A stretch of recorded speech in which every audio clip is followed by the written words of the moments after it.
कि नीतीश कुमार ने ये तय कर लिया है कि वो अब कोई भी समझौता नहीं करेंगे। बैठक बुलाई गई है जनता दल यूनाइटेड की, जहां कई बातों को पर मुहर लगनी है। 9 सीट जो है वो सीधे सीधे नजर आ रहा है कि एनडीए गठबंधन की तरफ जा रहा है। उपेंद्र कुशवाहा को इतना सारा गिफ्ट दीजिएगा तो क्या मुझे मेरे हक की गिफ्ट भी आप नहीं दीजिएगा? नोरमा ग्रुप, जो सोचता है वो करता है। आपके अपने सपनों का आशियाना। नमस्कार, बहुत बहुत स्वागत करते हैं आपका। भारत लाइव देख रहे हैं और आज जो हम आपके साथ बातचीत करने के लिए उपलब्ध हुए हैं, उसमें सबसे बड़ी बात जो बिहार की राजनीति में अचानक से एक बार फिर चर्चा इस बात को लेकर के हो गई है कि क्या एनडीए गठबंधन में सब कुछ ठीक ठाक है, क्या आने वाले समय में सब कुछ स्मूथली निकल जाएगा। और नीतीश कुमार जो कि मेंटोर के तौर पर काम कर रहे हैं, जो कहा जा रहा है, मैं उसकी बात कर रहा हूं, मेंटोर की तरफ काम कर रहे हैं, वो नीतीश कुमार को मनाने में सफल हो गई है पूरे एनडीए गठबंधन की टीम या फिर जनता दल यूनाइटेड की टीम। इस पूरी बात में कहानी में एक बड़ा ट्विस्ट आया है और ये ट्विस्ट है जो हम आज से 2 दिन पहले आपको बता रहे थे कि नीतीश कुमार ने यह तय कर लिया है कि वो अब कोई भी समझौता नहीं करेंगे। सबसे बड़ा समझौता तो उन्होंने कर लिया।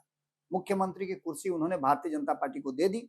20 साल तक मुख्यमंत्री भारतीय जनता पार्टी ने नीतीश कुमार को बनाया। इसमें बीच में अगर 4-5 साल की बात करें तो महागठबंधन ने भी नीतीश कुमार को अपना नेता मान करके मुख्यमंत्री की कुर्सी पर बैठाए रखा। लेकिन 15 सालों तक बिल्कुल एक अनुयायी की तरह नीतीश के पीछे पीछे भारतीय जनता पार्टी चलती रही, जिसका इनाम नीतीश कुमार ने उनको दे दिया है। अब ऐसे में नीतीश कुमार और भी कई मुद्दों पर समझौता करें, ये होता दिख नहीं रहा है। और यही कारण है कि हमने आपको बताया था कि एमएलसी की जो 10 सीटें हैं, उसमें से नीतीश कुमार को 5 सीट चाहिए और 5 सीट में बाकी के लोगों को डिस्ट्रीब्यूट किया जाएगा। अब ये वाजिब भी लग रहा था क्योंकि नीतीश कुमार की 4 सीटें खाली हो रही हैं और 1 सीट ऑलरेडी उनके हटने से उपचुनाव होना है। तो ऐसे में नीतीश कुमार ने अगर दावा किया है कि वो 5 सीटों पे अपने कैंडिडेट उतारेंगे तो ये कोई बहुत बड़ी बात, अतिशयोक्ति नहीं है। नीतीश को मनाने की बहुत कोशिश की गई, दिल्ली से लेकर पटना तक मीटिंग हुई और भागे दौड़े दिल्ली की मीटिंग के बाद सम्राट चौधरी पहुंचे। इसके बाद नीतीश कुमार ने तुरंत अपने सेनापतियों को तलब किया और उनको लाइन हाजिर करके 2 दिन से लगातार बैठक चल रही है। इस बैठक को आगे भी एक्सटेंड किया गया है।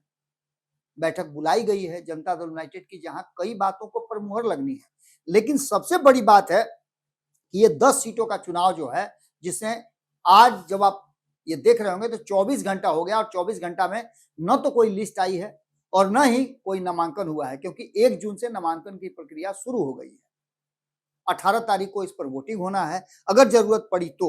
यानी सीधे तौर पे आप समझ सकते हैं कि इसमें से 9 सीट जो है वो सीधे सीधे नजर आ रहा है कि एनडीए गठबंधन की तरफ जा रहा है।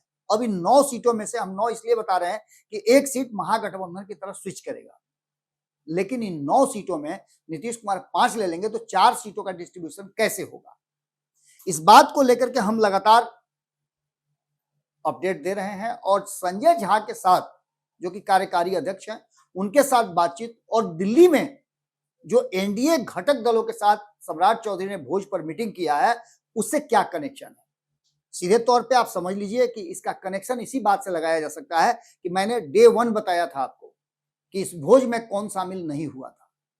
जीतन राम मांझी इस भोज से अपने आप को अलग रखे थे, जबकि जीतन राम मांझी की पार्टी के एक जिम्मेवार व्यक्ति से मेरी बातचीत हुई थी ऑफ द रिकॉर्ड में। जब मैंने उनसे बहुत सारी बातों को पूछा तो उन्होंने सीधे तौर पे कहा कि नहीं, ऐसी कोई बात नहीं है, कार्यक्रम उनका था, इस कार्यक्रम को लेकर के वो चले आए थे, कोई इस तरह की बात नहीं है। लेकिन कहना कुछ और चाह रहे थे, उनकी जुबान जो है साथ नहीं दे रही थी, क्योंकि जीतन राम मांझी लंबे समय से एनडीए गठबंधन से अपना हिसाब, अपना हक मांग रहे हैं।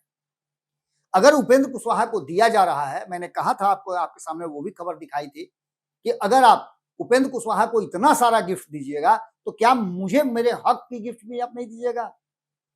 ये कह करके कहीं ना कहीं एनडीए गठबंधन में एक नया चर्चा छेड़ दिया था जीतन राम मांझी ने, और ये मामला जो है नीतीश कुमार तक पहुंचा। जब जीतन राम मांझी मांग सकते हैं, बाकी के लोग मांग सकते हैं, तो ऐसे में नीतीश कुमार तो वाजिब उनकी डिमांड है। 4 सीटें उनकी खाली हो रही हैं, उन चारों सीटों पे वो कह रहे हैं कि हमारे कैंडिडेट उतारे जाएं। 1 सीट जो उनकी खाली हुई है उस पर भी वो चाह रहे हैं कि अपने पुत्र को भेज दें। यानी कहीं ना कहीं नीतीश कुमार ने जिस हायरार्की के साथ मीटिंग बुलाई है और जिस हायरार्की के साथ लाइन हाजिर किया है अपने नेताओं को, वो साफ साफ बताता है कि कहीं ना कहीं नीतीश कुमार अभी भी फैसला लेने की स्थिति में है और वो फैसला लेंगे। सबसे पहले संजय झा की आवाज पूर्व मुख्यमंत्री और जेडीयू के राष्ट्रीय अध्यक्ष नीतीश कुमार तक पहुंचे और उनके बाद उनसे बातचीत हुई। इस बातचीत के बाद उनसे ठीक पहले विजय चौधरी से उनकी बात हुई और ललन सिंह से भी उनकी बातचीत हुई। इस बीच में आपको बता दें कि केंद्रीय मंत्री ललन सिंह और उप मुख्यमंत्री विजय कुमार चौधरी के साथ साथ जेडीयू विधान पार्षद ललन सराफ भी उस मीटिंग में मौजूद थे, जिस मीटिंग में संजय झा से वो पूरा लेखा जोखा ले रहे थे। इस लेखा जोखा को लेने के बाद जनता दल यूनाइटेड की तरफ से उम्मीदवारों की चर्चा हुई और इस चर्चा में सूत्रों से जो जानकारी मिल रही है उस जानकारी के हिसाब से कई नाम पर मुहर लगी। इसमें ललन मंडल, मनीष वर्मा, सोनू सिंह या प्रशांत कुमार, बताइए जो भी बताइए, वशिष्ठ नारायण सिंह के पुत्र हैं, राजीव कुमार सिंह, ये सब नाम उसमें गिनाए गए। इसके अलावा भी कई नाम हैं, करीब 1 दर्जन नाम पे विचार चला और इस 1 दर्जन नाम में किसको किसको उतारा जाएगा, इतने सारे नामों में से 4-5 नाम तो चाहिए ही चाहिए। फाइनली 4 लोगों को उतारने की अपनी जिद पे, अपनी कमिटमेंट पे लगे हुए हैं नीतीश कुमार। और नीतीश कुमार ने ये बात अपने कार्यकारी अध्यक्ष को स्पष्ट तौर पे कह दिया है कि कोई भी समझौता नहीं, सीधे सीधे तौर पे वो एमएलसी की जो सीटें हैं उसमें से उनकी 9 में से 5 और 1 सीट तो ऑलरेडी उनकी है ही, ये उनको चाहिए ही चाहिए। सीधे तौर पे आप समझ लीजिए कि अब ये मामला पूरी तरह से एनडीए गठबंधन में घचपचा गया है। हम इसलिए कह रहे हैं कि 1 सीट हर हाल में लोक जनशक्ति पार्टी को देना ही होगा, क्योंकि उनके विधायक भी हैं और उन्होंने बिना कुछ डिमांड के, बिना किसी हिल हुज्जत के सारी बातें एनडीए गठबंधन की मानी और हर फैसले में वो हामी भरते रहे। तो ऐसे में उनका हक भी बनता है और वो इसकी तैयारी भी कर रहे हैं। दूसरी तरफ चूंकि आपने फिर से उपेंद्र कुशवाहा के पुत्र दीपक प्रकाश को मंत्रिमंडल का हिस्सा बनाया है, तो ये जिम्मेवारी, नैतिक जिम्मेवारी भी बनती है कि उनकी मंत्रिमंडल में उनकी बरकरार रह पाए और इसके लिए उनको किसी सदन में भेजना पड़ेगा, क्योंकि 6 महीने के अंदर उनको किसी न किसी सदन में जाना होगा। चुनाव कहीं नजर आ नहीं रहा है दूर दूर तक, तो उनको एमएलसी बना करके ही भेजा जा सकता है। ऐसे में उनका राजनीतिक बैकग्राउंड क्या है वो भी आप अच्छी तरह जानते हैं। अगर विधानसभा के चुनाव में उनको उतारा भी जाएगा, कहीं से उपचुनाव हो तो उतारा भी जाएगा, तो उनकी स्थिति क्या होगी आप अच्छी तरह समझ रहे हैं। अब ऐसे में सीधे तौर पे भारतीय जनता पार्टी के माथे पर एक बड़ा बोझ आ गया है। इस बोझ से कैसे निकलेगी ये देखना बड़ा दिलचस्प होगा। मुख्यमंत्री सम्राट चौधरी की 2 दिवसीय जो दिल्ली दौरा थी, उस दिल्ली दौरा में कहीं ना कहीं सम्राट चौधरी को लेकर के, उनके फैसले को लेकर के और उनके नेतृत्व को लेकर के पेच फंसा हुआ है। केंद्रीय नेतृत्व ने सीधे तौर पे यह बात स्पष्ट कर दी है कि आप बिहार के मामलों को समझ लीजिए। अब बिहार के मामले को समझने के लिए मामला अटकता हुआ दिखाई दे रहा है। चिराग पासवान ने 1 सीट पर तय कर लिया है कि उन्हें किसे उतारना है। हालांकि नामों की कई चर्चा चल रही है, लेकिन इन नामों में से अंतिम फैसला तो चिराग पासवान को ही लगाना है। चिराग पासवान ने यह पहले से तय कर लिया है कि किसको एमएलसी बनाएंगे।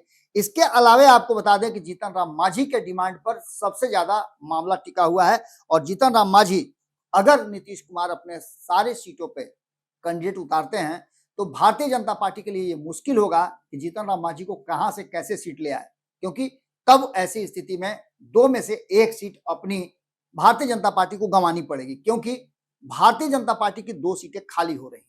जैसा कि आपको पता भी होगा कि इन 9 सीटों का लेखा जोखा हम दे दें जो खाली हो रही हैं, और एक उपचुनाव वाली जो सीट है उसकी आपको अच्छी तरह से जानकारी होगी कि वो नीतीश कुमार के कारण खाली हुई है। इसमें 4 सीट जो है वो जेडीयू से खाली हो रही है, 2 सीट बीजेपी की खाली हो रही है, 6 सीटें हो गई। 2 सीट जो खाली हो रही है वो राष्ट्रीय जनता दल की खाली हो रही है, ये भी आपको पता चल गया है, यानी कि 8 सीटें हो गई और 1 सीट कांग्रेस की खाली हो रही है। कांग्रेस को तो अब कोई सीट मिलता हुआ दिखाई नहीं दे रहा है, वहीं राष्ट्रीय जनता दल को भी 1 सीट का नुकसान हो रहा है। ऐसे में जो ये 3 सीटें हैं ये कहीं ना कहीं स्विच करके इधर आ रही हैं, तो आने का मतलब यह है कि इन 3 सीटों पे सीधे तौर पे नजर आ रहा है कि भारतीय जनता पार्टी अपने सहयोगियों को डिस्ट्रीब्यूट कर रही है। अब इस डिस्ट्रीब्यूशन में एक सीट का कहीं ना कहीं उलट पुलट हो रहा है और इस एक सीट के उलट पुलट में जीतन राम मांझी की नाराजगी को दूर करने का भी एक बड़ा सवाल खड़ा हो रहा है। कहा तो ये भी जा रहा है कि नीतीश कुमार भी इस पर चुप्पी साधे हुए हैं कि दबाव भारतीय जनता पार्टी पर है, नीतीश अपनी सीट छोड़ नहीं रहे हैं। इन सभी बातों को उन्होंने अपने छत्रपों से, अपने सेनापतियों से को अवगत करा दिया है और ये इसी आधार पर उन्होंने स्पष्ट किया है कि आप समझौता करें और लोगों से बातचीत करें। अब जो वर्तमान परिस्थिति बनी है उसमें देखना दिलचस्प ये होगा कि जिस तरह से नीतीश कुमार ने अपनी जिद पे अड़ने की बात की है और अपने छत्रपों को अलर्ट कर दिया है कि इसके किसी तरह का इसमें समझौता नहीं करेंगे, 5 की 5 एमएलसी की सीटें उनको चाहिए। देखना होगा कि क्या कुछ निकल के आता है। काउंटडाउन शुरू हो चुका है, 18 तारीख को इस पर चुनाव होने हैं, लेकिन उससे पहले नामांकन की प्रक्रिया जो 1 सप्ताह के अंदर में समाप्त होने वाली है, अंतिम समय तक क्या कुछ होता है। कई वरिष्ठ पत्रकारों से भी हमारी बातचीत हुई, उनका भी मानना यही है कि ये मामला जितना सीधा नजर आ रहा है उतना है नहीं। हमारी नजर पूरी तरह से इस मामले पर बनी हुई है, आपकी नजर भारत लाइव पे होनी चाहिए। बहुत बहुत धन्यवाद, नमस्कार। आपके सपनों को हमने सजाया है, ई होम्स पैनोरामा को हमने बनाया है। ई होम्स मेरा एक सपना था जिस पे मैं पिछले 4 साल से काम कर रहा था। हमने जो बनाया है वो सबने है माना। ई होम्स पैनोरामा में हो आपका भी आशियाना। और फाइनली हमने 2021 में इस प्रोजेक्ट को लॉन्च किया। बहुत लोग अप्रिशिएट कर रहे हैं कि पूर्णिया जैसे शहर में, बिहार के, एक तो बिहार की बात करें उसमें भी पूर्णिया जैसे छोटे जगह में इस तरह का लाइफस्टाइल देना, ये सुन के हम लोगों को बहुत अच्छा लगता है। ई होम्स में हमने कुछ और भी किया है, जैसे हम जिस जगह में रह रहे हैं हमारे फैमिली सिक्योर हो, उनको सिक्योरिटी का ध्यान में रखा है। आपकी सुविधा और सुरक्षा आपके लिए खास है, ये आपका विश्वास है। इसमें आर्टिफिशियल इंटेलिजेंस का 7 लेयर सिक्योरिटी का हमने इस्तेमाल किया है। लस ग्रीन कैंपस को बनाया है, यदि हमारा बाउंड्री वाल है तो वो वर्टिकल गार्डन है।